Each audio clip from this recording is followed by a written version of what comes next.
The perfect neighbor, the pillar of the community. Some of history's most lethal killers have led a double life. One part, Mr. Nice. He was there smiling on the cover. He was the poster boy. The other, homicidal maniac. I gotta kill her, I gotta kill her, I gotta kill her. Forensic psychologist Lou Schlesinger has spent decades delving into the minds of murderers.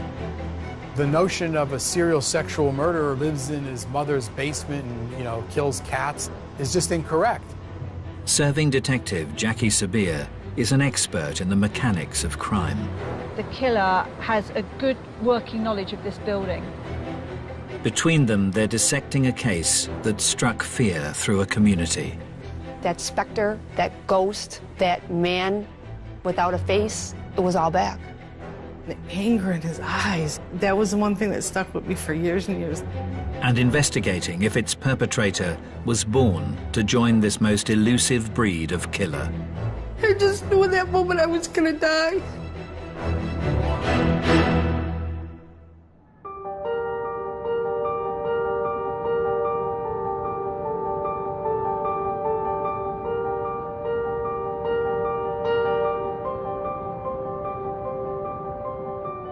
With over 20 years' experience in homicide, Detective Jackie Sabir has headed up some of Britain's most high-profile murder cases. She's in the suburbs of Buffalo, the unlikely site of a crime that sent shockwaves through western New York. One of the really special and exceptional things about Buffalo is actually the stability of the community here. People feel safe, and people that grow up here often come back here to raise their children. There's a good standard of living, there's stable employment, even through some very difficult economic times. And nowhere is this sense of tranquility more apparent than in the idyllic neighborhood of Amherst. Amherst has been voted one of the safest communities in America. It's a picturesque community, a community of affluence. It's where most families aspire to move or live in. Just a very nice place to live and to raise kids. Each year, the beautiful setting also attracts over 30,000 students. It's home to one of the largest universities in New York State, University of Buffalo. As most campuses do, it has a jogging or biking trail fixed to it. It runs along Elka Creek, and it's a beautiful paved trail that you can run, bike, rollerblade. During the fall of 1990, second-year communications student Linda Yalem had been making the most of the green open space.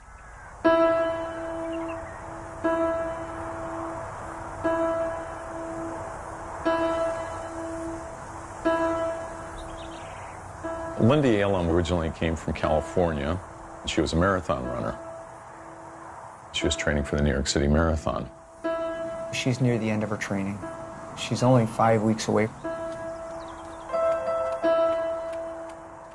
On the 29th of September, the 22-year-old stuck to her fitness regime. Linda Yalem left her dorm room that morning about 9:30 or so. It was a nice sunny day. She had a Walkman.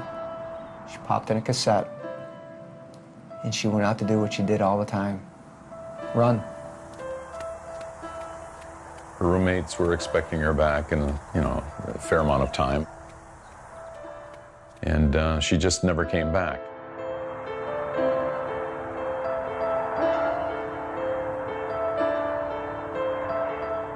An extensive search was launched along the bike path where Linda was known to have been running. Major Steve Negrelli recalls the moment the hunt for the student came to an end. They stretched this whole 5-mile path, searching the path, the woods, and where we're standing now, Linda's body was recovered.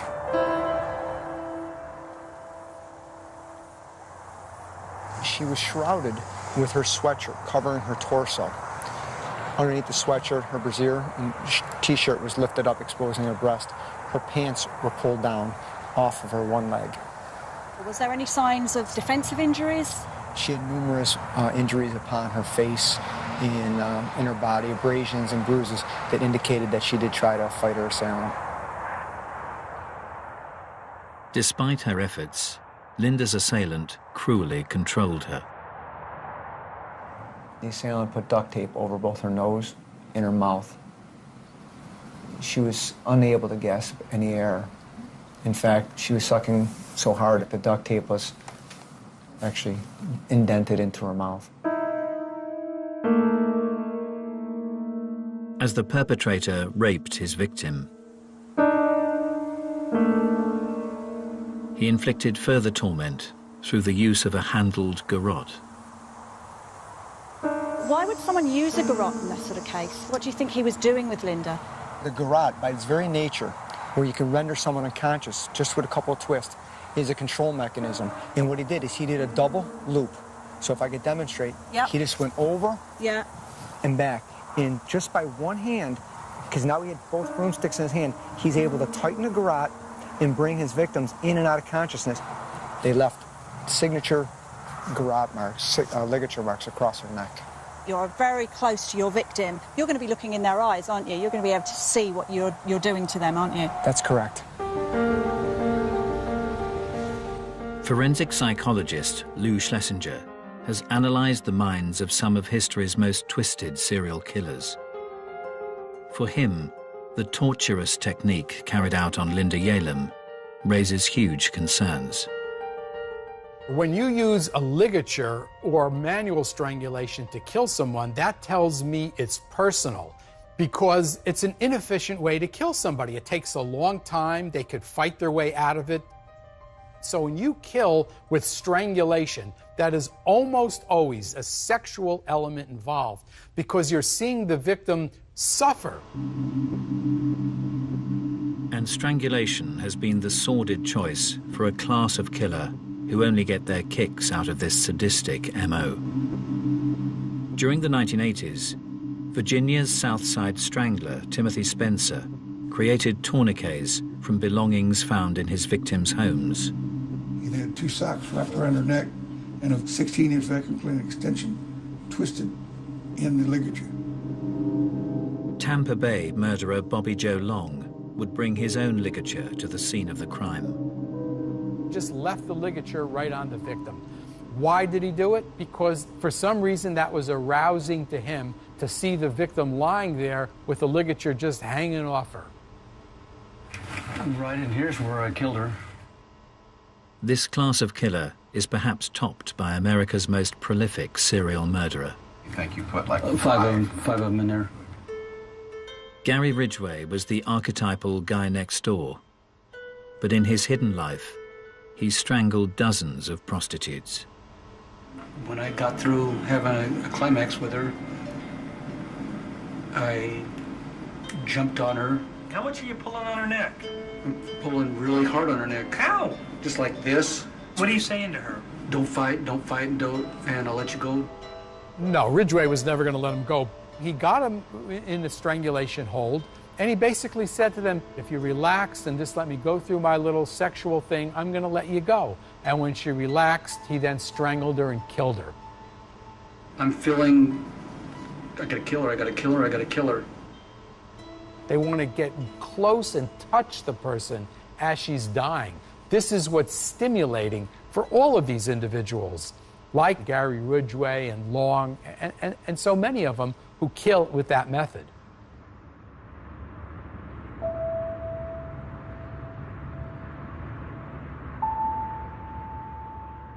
In 1990, in Amherst, Buffalo, the community had been shattered by the strangulation of student Linda Yalem. She was jogging in the middle of the day. She was attacked. No one saw her coming or going. No one saw the attacker coming or going. How does that happen? Detective Jackie Sabir is on the scene with Major Stephen Negrelli as he recalls the moment detectives received a break in the case. A woman called and said she saw a man behind a woman pulling her from behind, pulling across this exact bridge. The sighting suggested that the killer was acting with unabated confidence. This is a Saturday in the month of September. This path is teeming with people. He was brazen enough during daylight hours to grab a victim, drag her over the bridge, and rape her and leave her right here. But as the investigation gathered momentum, it became clear that the assailant's actions were far from random. So the detectives had witnesses that suggested that he'd been staking out the place days before. That's correct. And one such witness was a local factory worker who had spotted a work colleague in the vicinity just days before Linda's death. And his co-worker saw his fellow co-worker walking on that path.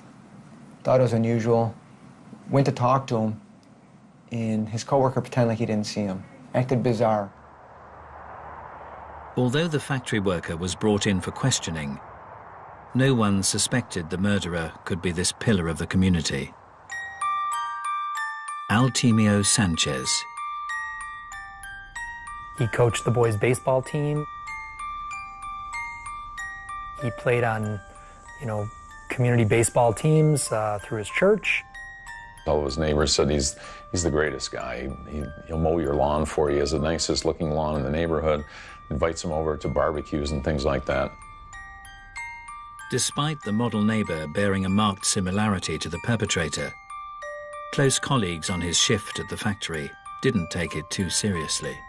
There was a father and son who worked at the plant as well, and when the composite sketch was out there, they used to joke with him and say, "Hey Al, this looks just like you." And he'd kind of chuckle.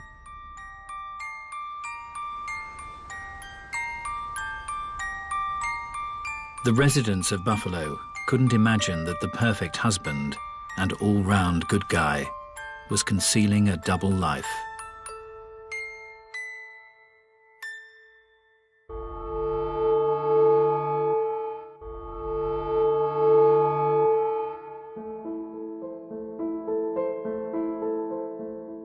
Forensic psychologist Lou Schlesinger and serving detective Jackie Sabir are unraveling a case that rocked a suburb of Buffalo, New York. In 1990, Amherst student Linda Yalem was sadistically raped and strangled on a local bike path. For Jackie Sabir, the killer's movements reveal a meticulous operator. This is an incredibly open public space, so for him to have the confidence to have staked out this location, knowing that he wouldn't be disturbed, starts really raising the levels of anxiety of the detectives. This wasn't a spontaneous assault. This was premeditated. And it appeared the calculated killer may have struck before. His technique resembled an MO displayed in a series of sex attacks, perpetrated by a character dubbed the Bike Path Rapist. The Bike Path Rapist first became known to me when I was a teenager. A girl from my high school had gotten raped. He would prey in areas where there were either high schools or recreational areas that would, younger women would typically utilize. He was using a knife, he was using a gun, and then he started using the double ligature garrote. The period of attacks was so prolonged, Lisa Redmond's childhood memories would be brought sharply into focus as she pursued the rapist as an investigator. Did he cause any other injuries to the victims? Was there any other violence other than the actual sexual offence? One of the rape victims managed to get her fingers underneath the garrote, and he was choking her so hard it actually bent her fingers, and years later she showed me her fingers were still bent. The sex attacker cast his net wide over Buffalo's green open spaces. So we've got rapes down in this location in the south, we've got rapes here, we've got the University of Buffalo where Linda was killed, yes. So we've got a homicide up here. We've got clusters of locations where offences happen. These you would not know unless you had knowledge of that area. He's tailoring his crime and his location to his victims.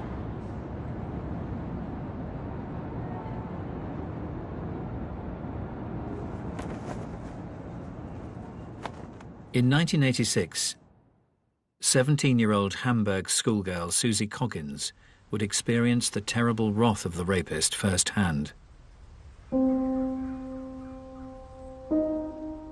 I was walking to a 9 o'clock class. That day I was running late, so I had to cut through all the bike paths to get to school so I wouldn't be late. I heard someone running through the woods. I turned over my shoulder to look, and I saw this guy. I saw the rope in his hand, and I thought, he must be running his dog or something. But the perpetrator wrapped the rope round Susie's neck, lifting her off the ground. When I went up in the air, I couldn't breathe. Everything stopped in that time, in that moment. And then he started dragging me back into the woods.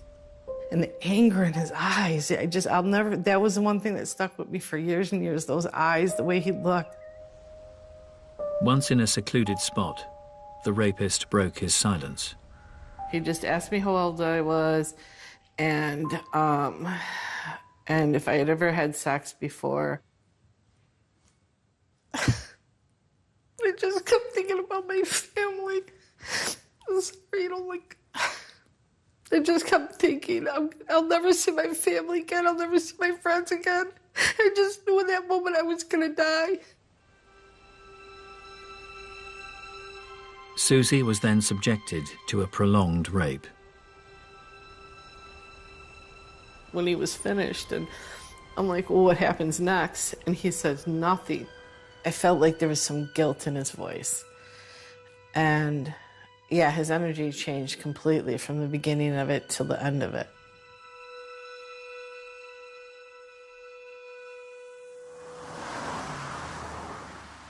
As police desperately pursued the rapist, charismatic factory worker Artemio Sanchez was as popular as ever. He was a jock. So people at work loved having him on their softball team, running with him, golfing him. He was an outstanding golfer. He was a guy that guys wanted to hang out with. Despite his jovial demeanor, Artemio Sanchez's start to life had been far from happy. As a child, he struggled academically, but Sanchez would insist his biggest challenge was out of school, living with his alcoholic mother. She would frequently remind Al, you know, you weren't wanted. She openly told him during his life, you know, when she was pregnant with him, that she actually bought a kind of a concoction of drugs that would induce an abortion and use those drugs during her pregnancy. The unwanted child had been born into a turbulent home in 1958 in Puerto Rico. He was one of 4 children. There was family tension between mom and dad, and I believe dad left when he was very young. I think he was 2 years old when dad left. His mother discovered very early on that his father was having an affair and moved the family to New York City. However, life in the big city didn't offer a fresh start for the Sanchez family. He had spent a lot of time with his mother living with different men. He one time lived in the back of a car. She allowed various men into her life. He alleges that those men abused him physically and emotionally during that time period. Sanchez stated he also repeatedly saw his alcoholic mother being abused by her violent partner.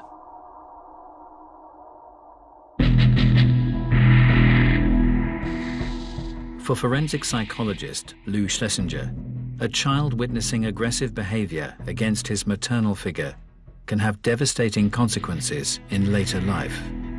The main effect that has is it desensitizes the child to violence. He sees an aggressive boyfriend, an aggressive father figure who treats women like this, and he identifies with the aggressive person rather than identifying with the victim. Many of history's most despicable killers have developed a dysfunctional view of their mothers in their formative years. As a child, the Yorkshire Ripper, Peter Sutcliffe, regularly saw his father humiliating his mother, Kathleen. One time, John Sutcliffe spotted Kathleen talking to two men in a pub. That's all, talking. And he slapped her straight across the face.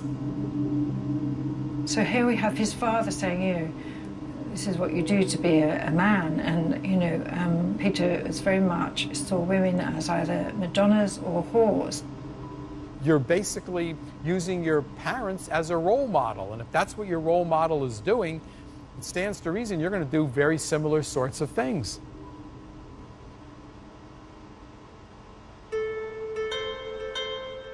But this crucial mother-son relationship can be affected in other ways. Serial murderer Gary Ridgway's maladjusted view was at the other end of the spectrum.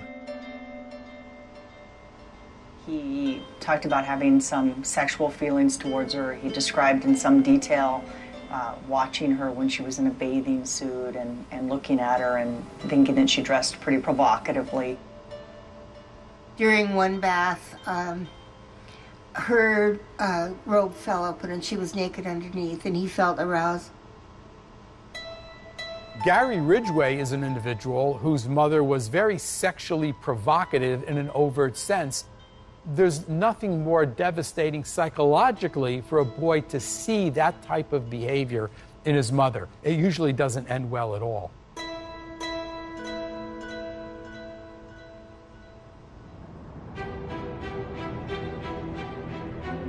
In 1990, in Buffalo, New York, police had connected the murder of student Linda Yalem to a string of brazen rapes committed along the area's bike paths and trails. What made this so bizarre is these were broad daylight attacks.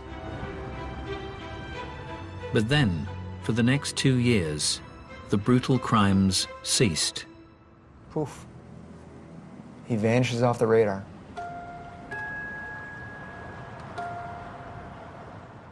Just a short drive away from the tranquil bike paths, Exchange Street in downtown Buffalo seemed 1,000,000 miles away.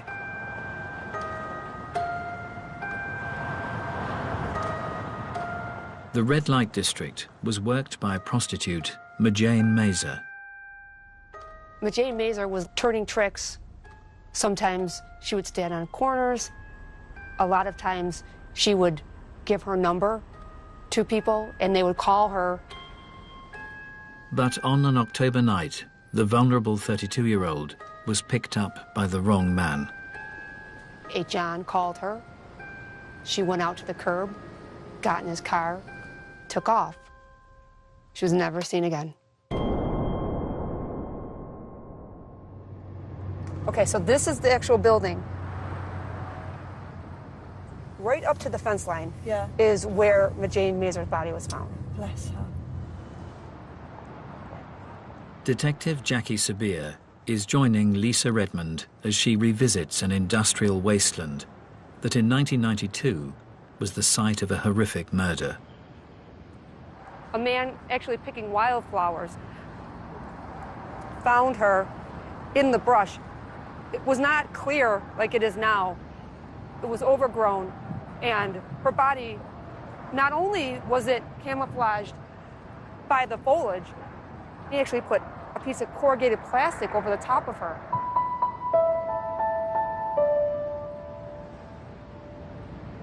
When her body was discovered, what condition was her body in? She was lying prone.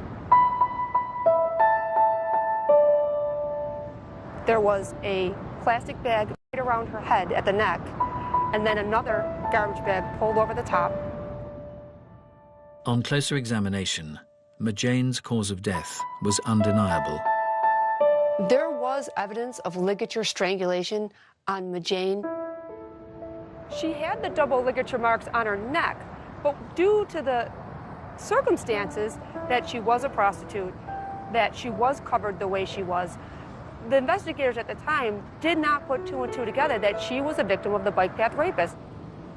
Did the detectives form an impression of who could have done this, though? What type of person would have done this? They thought that it would be someone that she knew or was familiar with because of the way the person had painstakingly taken the time to try to hide the body. As police chased up leads, they were unaware that one of Majane Mazur's regular clients was a local family man leading a double life, Altemio Sanchez.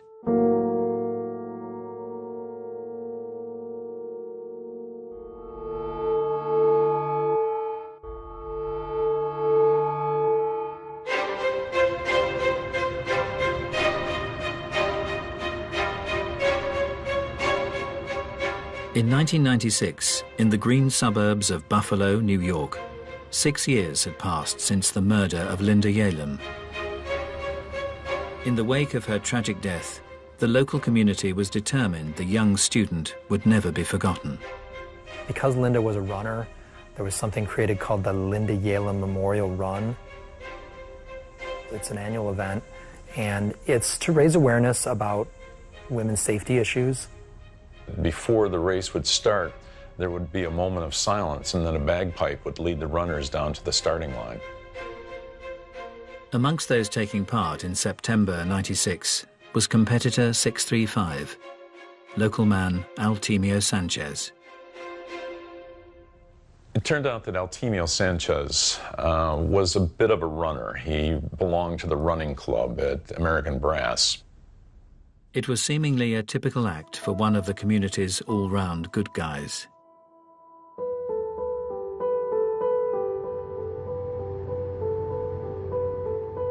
Detective Jackie Sabir has come to Cheektowaga, the neighborhood in which Altemio Sanchez set up home with his college sweetheart 10 years previously.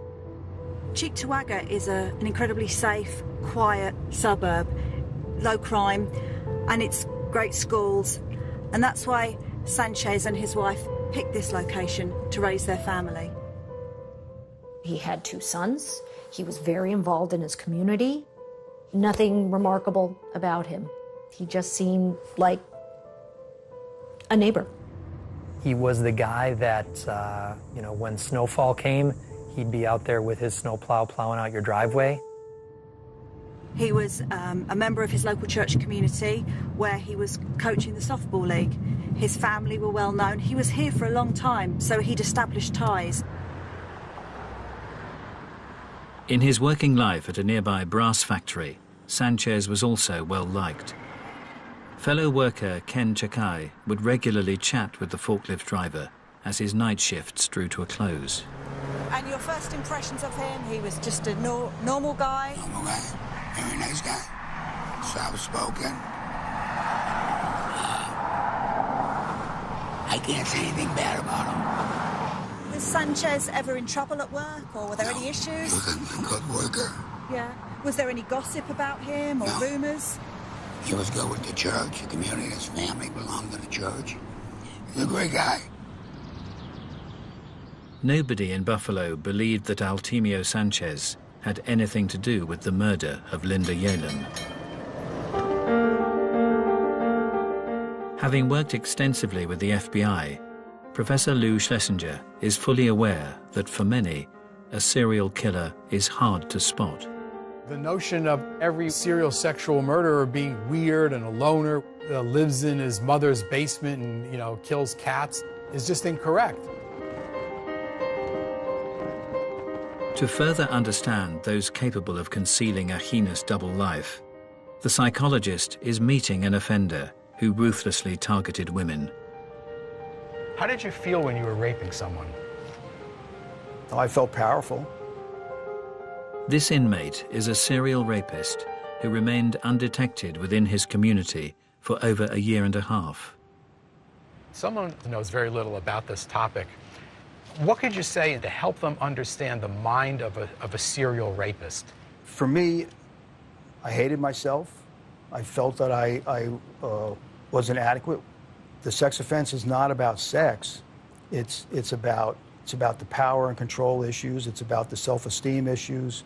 It's about a person who is desperate to be accepted and validated as a person. While you were raping women, you were in a relationship with women. Well, in this case, I was married. You were married. Did you feel you led a double life in a sense that nobody even knew you were capable of something like this? Oh, absolutely. Tell us about it. I had regular work. I worked hard. I was responsible. I enjoyed activities with other people. When different people that knew you from the community and whatnot realized what had happened, were they pretty shocked? Oh, yeah. Yes. Didn't have a clue that you were capable of this. In fact, I remember the prosecutor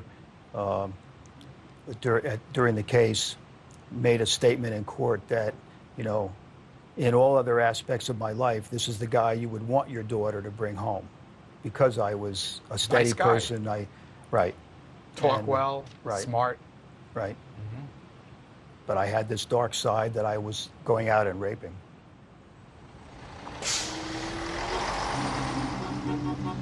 In his work as a profiler, Professor Lou Schlesinger has also experienced this chameleon-like ability in a class of killer that remained invisible to all around them. There's a large group of serial sexual murderers who have families and are married and work and have friends and acquaintances.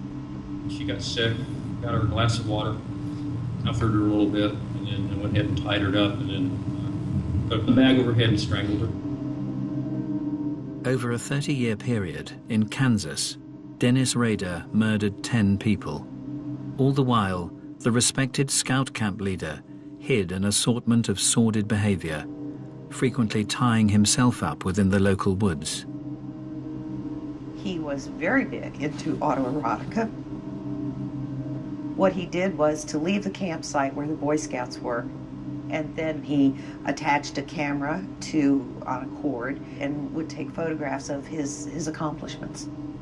Most people believe they can detect deviancy and particularly danger in others when they really can't in some cases. In Riverside County during the 1990s, model citizen Bill Suff's murderous identity was even more impenetrable.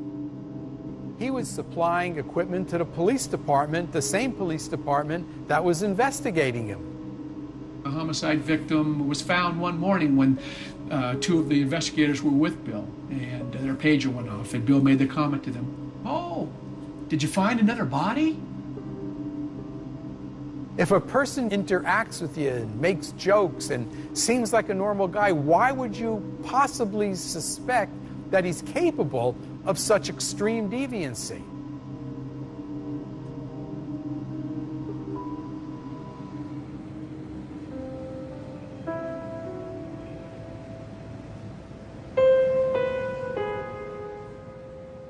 In 2006, in Buffalo, New York, over a decade had passed since the bike path rapist had last struck.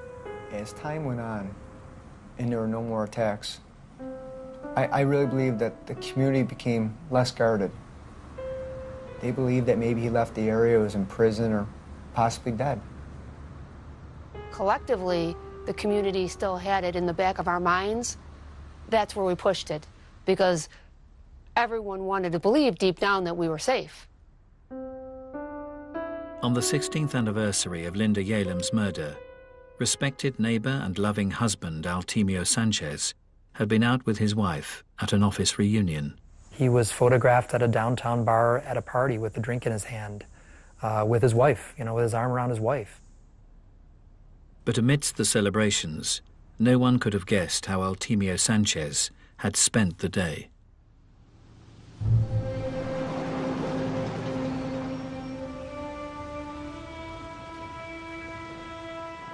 A few hours earlier, in nearby Clarence, it had been a typical Friday morning for mother Joan Diver and her young family.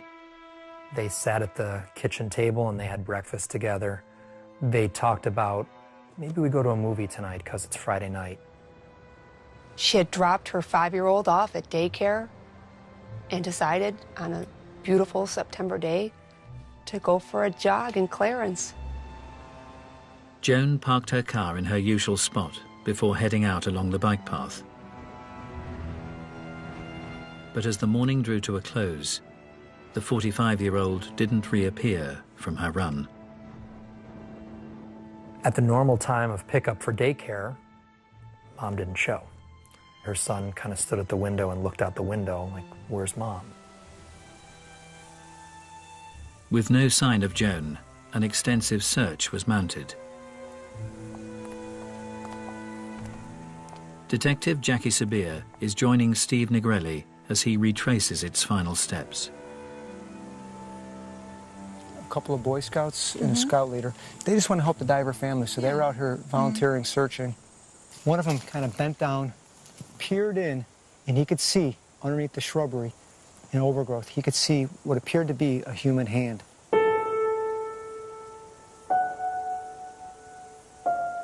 It was in fact Joan Diver. What did she actually look like when she was here? And she was laying on her back. Her pants were down. Her shirt had been lifted up, exposing her breast. You could see that she had been in a struggle. You could see that there were some marks on her body. Although not witnessed for over a decade, the method of murder had a chilling familiarity. Those distinctive double ligature marks on her neck. So even after the 12 years had passed, it's almost like a textbook copy of what happened before. All the MO was lining up. The time of day, a secluded bike path, a white female jogger, the ligature. Everything's going down that path. It's the bike path, it's bike path, it's bike path. As detectives discovered the victim's car had been moved, lab tests cast out any doubt that the perpetrator had returned. What came back was one droplet of sweat on the steering column where you put the key in. They were able to obtain DNA sample from that exact key tumbler. That DNA that was discovered was in fact the DNA of the bike path rapist. That specter, that ghost, that man without a face, it was all back. But as his reign of terror entered a third decade, the identity of Buffalo's elusive serial killer was about to be unveiled.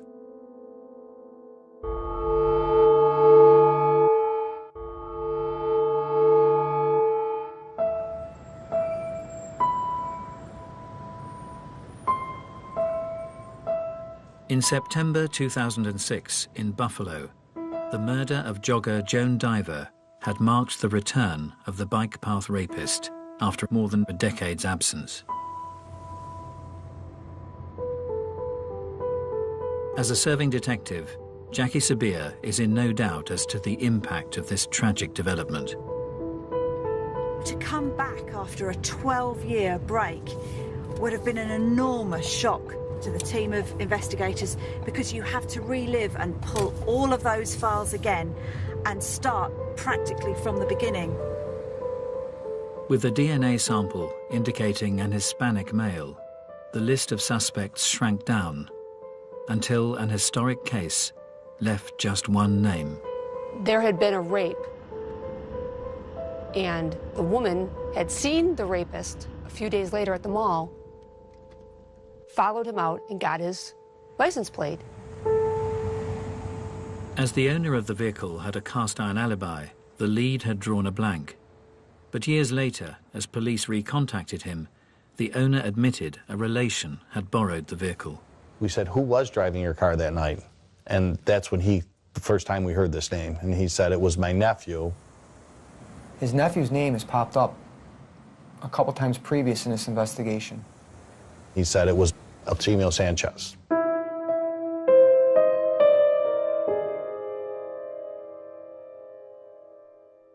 It was like getting hit in the face with a baseball bat, because after all these years, we finally had a name to this faceless monster that had been terrorizing the women of this community. With a direct DNA match, the church-going softball coach was questioned by Detective Lisa Redmond. At first, he didn't believe I was a police detective. It made me show him my badge. His attacks were about controlling women. He couldn't control her. She was in charge. It unnerved him. At one point, he said, "I think you're something else." And I noted that he said something, not someone. He referred to me as something. As news of the arrest spread, local residents struggled to comprehend the identity of the unmasked killer. Neighbors going on TV saying that we had the wrong guy, that we were wrong. Altimio Sanchez's wife, I really don't think that she had any idea what was going on. In the morning, he commits a murder. At night, he's with a work party with her. And while she's pregnant with one of their children, he's out raping, or he's patronizing prostitutes. I don't think she saw any of this madness, that dark side of him at all. The factory night shift workers' colleagues were left equally mystified. When the news came that the bike path rapist was arrested, the one gentleman I interviewed said, "That's great, he's off the streets, finally." And then they said, "You know, it's Al Sanchez." And he swore and said, "Why are you picking on Al? It couldn't be Al." But those who had experienced the dark side of Altimio Sanchez were in no doubt that police had got the right man. I remember running as fast as I could to the TV, and I'm like, "Oh my God, that's him." And I saw those eyes, and I just remember falling to my knees. I just started crying.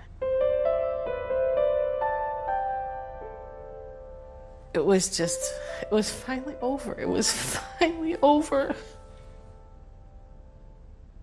Basically, what we had was a monster living amongst us that we never realized was there. In court, Altimio Sanchez would be sentenced for the murders of Linda Yalem, Majane Mazer, and Joan Diver. He's looking like he's a broken man. You know, his head's bowed, you know, his hands are clasped in front of him. Such a slap in the face to see him play that role, because he absolutely was not sorry for any of his victims. He was sorry he was caught. Whilst Altimio Sanchez presented himself as remorseful, other killers who deceived all around them have played out their final acts of freedom in different ways. Gary Ridgway quietly faced his victims. How do you plead to the charge of aggravated murder in the first degree, as charged in count 5? Guilty. Dennis Rader reveled in detailing his heinous crimes. I got on top of her and then strangled her with a belt at that time.